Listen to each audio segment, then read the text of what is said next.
What's going on, YouTube? Fuzzy Wuzzy, back from the yard. Got the engine for the old shitty HHR. It has 101,000 miles. It was $500 whole dollars, which I was surprised by because when I found it online, it listed for more. So why it was $500, I didn't ask. It was not the most professional yard I've ever been to. They did not keep these guys inside.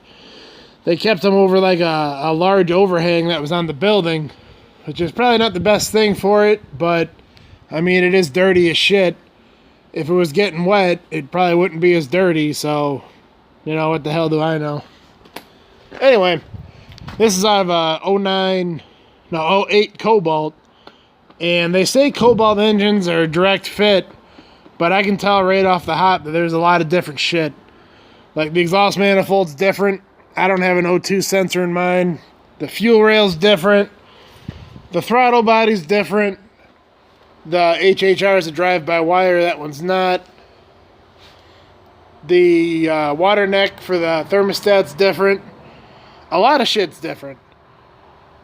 But it should swap over. So, oh yeah, the valve cover's different, because the HHR is a coil-on plug, which this one probably is too. I don't know, but the valve cover looks different. Anyway, they say the shit should swap over. It's just going to take time, a couple gaskets, but for the miles, for the price, I wasn't going to say no. Alright, let me get this thing out of my pick-em-up truck and get to doing some work. Okay, YouTube, I got it all dressed, everything taken off. Everything swapped over pretty good. There are differences, but it's not affecting anything. Not yet, anyway. But the water, that water neck thing on the back there, that swapped over fine. Had to change the flex plate just because it looked different. That one's rusty as shit. But I had to change a lot of shit, really. But one thing that concerns me is this. I don't know what the fuck that is, and the other block doesn't have it. It'll be fine if it's, because I don't know what it does. I mean, I might not need it because it's blocked off. But if I got to get to the bolt holes right there or right there, which I think I do use some of them, it might be a problem. So, whatever. I guess I'll just chuck it in and see what the fuck happens. Alright? Alright, YouTube, she's in. And honestly, it couldn't have went any easier. It just plopped right in there. I'm used to Fords where the torque converters have studs. GMs don't. They got bolts.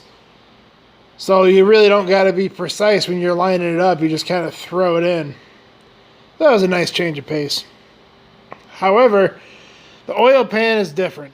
It fits in the car just fine. But see that empty bolt hole right there below the starter? On the pan, on the other engine, there is a boss to put a bolt through it. And then one more right there.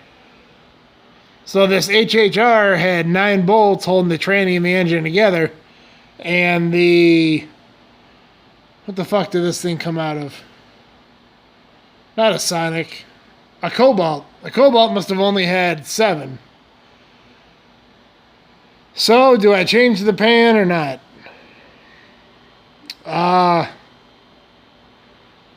I'm going to say not. I mean, it fits in the car just fine. You can call me a hack if you want to. I don't give a fuck. I don't think I'm going to change the pan. Unless, for some reason, the dipstick doesn't work. Because I got to use the dipstick from that engine.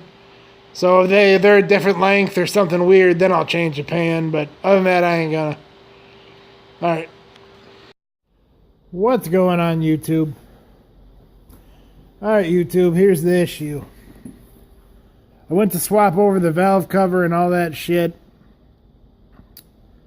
And I noticed on this end right here, there was the power steering pump for the Cobalt.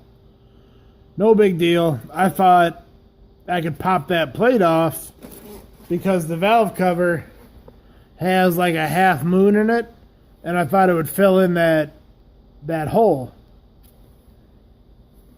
behind the camshaft. Well, I'll get to looking at it. Where the fuck is the camshaft sensor on this engine? I don't know. There's nothing right there.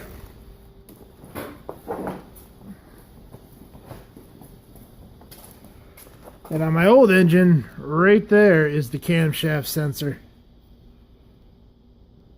So that's a problem. That's a big problem. It being Saturday night,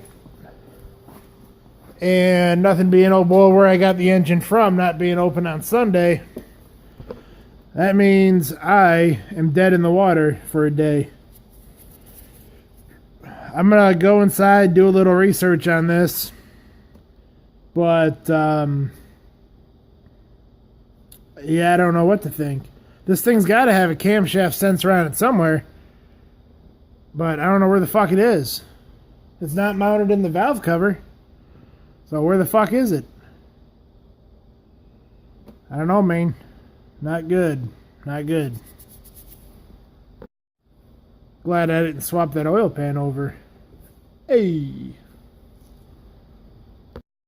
Okay, YouTube. Engine number 2. This one is the correct one. From a totally different yard. That other one, I did some poking around, and there's no way that thing was out of a 08 Cobalt. It was probably more like a 04 Cavalier, somewhere in there, because it had hydraulic power steering on it, and I don't think the Cobalts ever did. So today's Tuesday, that was Saturday. I lost a couple days because Sunday, well, they were closed, so I couldn't take it back. And Monday, when I did take it back, they're like, well, let me make it right, blah, blah, blah. Let me find you one. All right, fine. So they called me about 4 o'clock, and they're like, yeah, we can't find you one. And by the time I get there, 4:30, get my money back, the other place is closing at 5. So I was fucked for another day. Today's Tuesday, got another engine. Let's get this thing in here and get this fucking thing done. Oh yeah, this one was $550. The other one was $500. So $50 more. That's why they said they couldn't find one, I'm sure, because they couldn't find one for $500. But these engines are out there and plentiful. All right, here we go. Okay, YouTube, she's done. That engine cover's just sitting on there. I had to put it on because there's probably a mass airflow sensor that goes to it. I have not fired it up yet because battery's dead, of course. So I'm gonna have to put it on the charger for a while. I didn't film much putting it in because there wasn't much to film.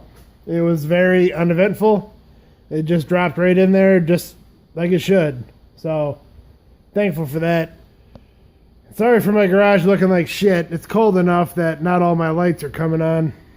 So what are you gonna do? Fluorescent light problems, you know? So in the meantime, while it's charging, it came with a new control arm for that side. But this arm is from the passenger side, and that shit is just gone. And the new arm locally is about $100, which I don't want to pay $100. And that ball joint is still real tight. That bushing's good. That bushing is available from Moog, and I think Dorman has one for like $15. So that's what I'm going to try to do. So while it's charging, I'll put the there's the other arm in the box right there. While it's charging, I'm going to put that bushing in, put that arm in, and yeah, so when it does run, I can drive it. All right. Okay, YouTube, it's been a couple hours. Got the bushing popped out of that side in. That's the old arm from this side. She is been charging for a couple hours. Let's see what happens if I don't hit the door in my lift.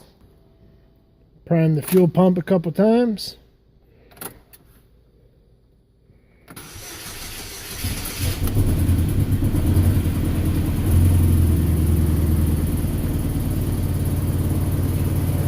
Oh, we got a little exhaust leak. She's running a little rough.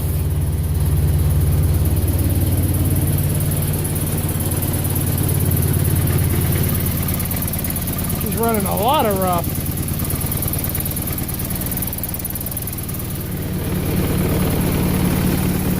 I didn't fill up the coolant yet. I put about a half a gallon in it. That's all I had laying around. So I'm not going to let it run too terribly long.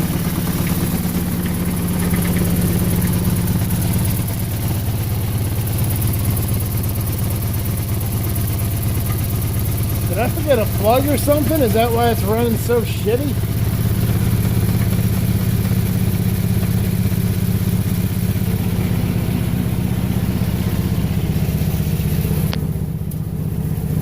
I also didn't change spark plugs or anything, or coil packs or anything. So let me get some coolant in this guy, start it back up.